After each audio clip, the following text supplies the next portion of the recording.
Chapter 11. When the ladies removed after dinner, Elizabeth ran up to her sister, and seeing her well guarded from cold, attended her into the drawing-room, where she was welcomed by her two friends with many professions of pleasure, and Elizabeth had never seen them so agreeable as they were during the hour which passed before the gentlemen appeared. Their powers of conversation were considerable. They could describe an entertainment with accuracy, relate an anecdote with humor, and laugh at their acquaintance with spirit. But when the gentlemen entered, Jane was no longer the first object.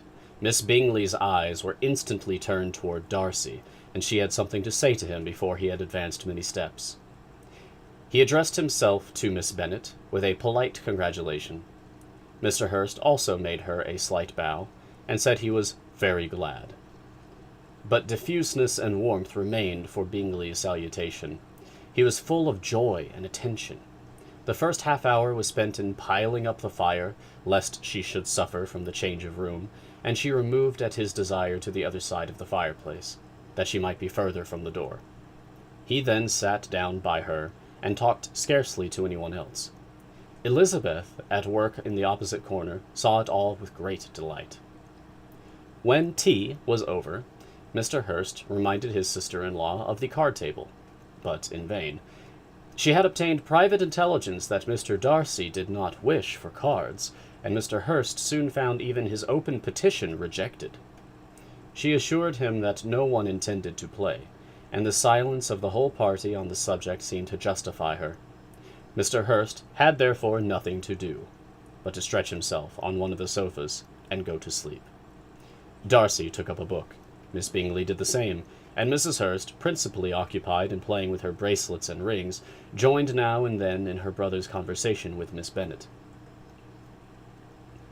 Miss Bingley's attention was quite as much engaged in watching Mr. Darcy's progress through his book as in reading her own, and she was perpetually either making some inquiry or looking at his page. She could not win him, however, to any conversation. He merely answered her question and read on. At length, quite exhausted by the attempt to be amused with her own book, which she had only chosen because it was the second volume of his, she gave a great yawn, and said, "How pleasant it is to spend an evening in this way! I declare, after all there is no enjoyment like reading. How much sooner one tires of anything than of a book. When I have a house of my own, I shall be miserable if I have not an excellent library." No one made any reply. She then yawned again, threw aside her book, and cast her eyes around the room in quest for some amusement, when, hearing her brother mentioning a ball to Miss Bennet, she turned suddenly toward him, and said, "By the by, Charles, are you really serious in meditating a dance at Netherfield? I would advise you, before you determine on it, to consult the wishes of the present party. I am much mistaken if there are not some among us to whom a ball would be rather a punishment than a pleasure." "If you mean Darcy," cried her brother, "he may go to bed, if he chooses, before it begins. But as for the ball, it is quite a settled thing, and as soon as Nichols has made white soup enough, I shall send round my cards." "I should like balls infinitely better," she replied, "if they were carried on in a different manner, but there is something insufferably tedious in the usual process of such a meeting. It would surely be much more rational if conversation instead of dancing were made the order of the day." "Much more rational, my dear Caroline, I dare say, but it would not be near so much like a ball." Miss Bingley made no answer, and soon afterwards she got up and walked about the room. Her figure was elegant, and she walked well, but Darcy, at whom it was all aimed, was still inflexibly studious. In the desperation of her feelings, she resolved on one effort more, and, turning to Elizabeth, said, "Miss Eliza Bennet, let me persuade you to follow my example, and take a turn about the room. I assure you it is very refreshing after sitting so long in one attitude." Elizabeth was surprised, but agreed to it immediately. Miss Bingley succeeded no less in the real object of her civility. Mr. Darcy looked up. He was as much awake to the novelty of attention in that quarter as Elizabeth herself could be, and unconsciously closed his book. He was directly invited to join their party, but he declined it, observing that he could imagine but two motives for their choosing to walk up and down the room together, with either of which motives his joining them would interfere. What could he mean? She was dying to know what could be his meaning, and asked Elizabeth whether she could at all understand him. Wait, what?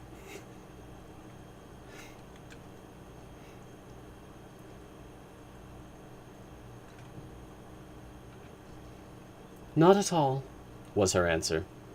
but depend upon it, he means to be severe on us, and our surest way of disappointing him will be to ask nothing about it. Miss Bingley, however, was incapable of disappointing Mr. Darcy in anything, and persevered therefore in requiring an explanation of his two motives. I have not the smallest objection to explaining them, said he, as soon as she allowed him to speak. You either choose this method of passing this evening because you are in each other's confidence and have secret affairs to discuss, or because you are conscious that your figures appear to the greatest advantage in walking. If the first, I would be completely in your way, and if the second, I can admire you much better as I sit by the fire. Oh, shocking! Cried Miss Bingley.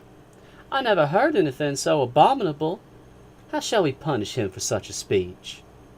Nothing so easy, if you have but the inclination, said Elizabeth. We can all plague and punish one another, tease him, laugh at him. Intimate as you are, you must know how it is to be done. But upon my honor, I do not. I do assure you that my intimacy has not yet taught me that. Tease calmness of manner and presence of mind. No, no. I feel he may defy us there. And as to laughter, we will not expose ourselves, if you please, by attempting to laugh without a subject. Mr. Darcy may hug himself. Mr. Darcy is not to be laughed at, cried Elizabeth.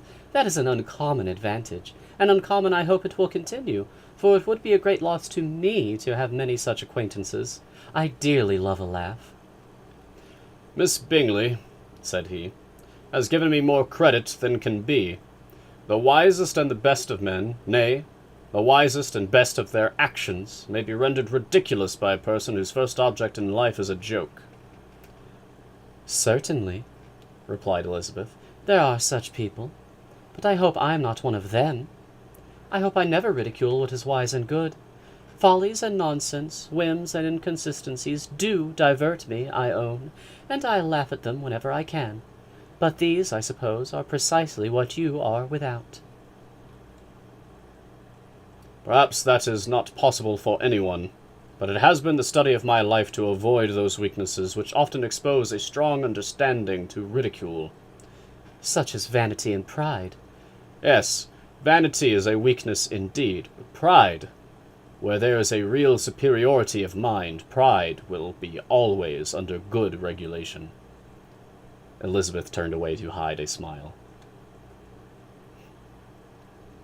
Your examination of Mr. Darcy is over, I presume, said Miss Bingley. And pray what is the result? I am perfectly convinced by it that Mr. Darcy has no defect. He owns it himself without disguise. No, said Darcy, I have made no such pretension. I have faults enough, but they are not, I hope, of understanding. My temper I dare not vouch for. It is, I believe, too little yielding, certainly too little for the convenience of the world. I cannot forget the follies and vices of others so soon as I ought, nor their offences against myself. My feelings are not puffed about with every attempt to move them. My temper would perhaps be called resentful. My good opinion, once lost, is lost forever. That is a failing indeed, cried Elizabeth. Implacable resentment is a shade in a character. But you have chosen your fault well. I really cannot laugh at it. You are safe from me. There is, I believe, in every disposition a tendency to some particular evil, a natural defect which not even the best education can overcome. And your defect is to hate everybody. And yours, he replied with a smile, is willfully to misunderstand them.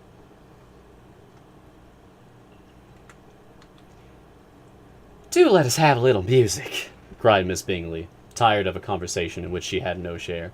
"Louisa, you will not mind my waking Mr. Hurst?" Her sister had not the smallest objection, and the pianoforte was opened, and Darcy, after a few moments' recollection, was not sorry for it. He began to feel the danger of paying Elizabeth too much attention. End of chapter 11.